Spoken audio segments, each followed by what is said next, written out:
Aptekadan retsept asosida dori sotib olayotgan paytingizda bergan dorisi bilan retseptingizni solishtirib oling. To'g'ri, ayrim holatlarda yozuvga tushunmayapman deyishingiz mumkin, lekin bemorga yozilgan dorining dozasi bo'ladi. Ya'ni 320 ga 9 milligramli bitta bemorga dori yozib berganman men shaxsan o'zim yaqinda. Bemor aptekaga kirib dorini sotib olgan, sotib olganda 80 ga 4,5 milligramli dozasini sotib olgan. Nomi bir xil lekin. Nomi bir xil ekan deb ketavergan u ham. Bu yerda farmatsevtni ham xatosi bo'lgan.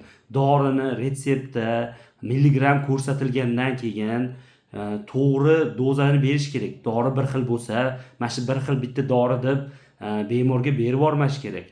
Shuning uchun siz ham dori sotib olayotgan paytingizda, to'g'ri bilaman, birarda biz shifokorlar yozuvimiz shashilganda yoki bir xunukroq bo'lishi mumkin, lekin imkon boricha bemorlarga tushunarli qilib yozib beraman men dorini. Doriga yozayotgan paytda, ya'ni retseptga yozayotgan paytda.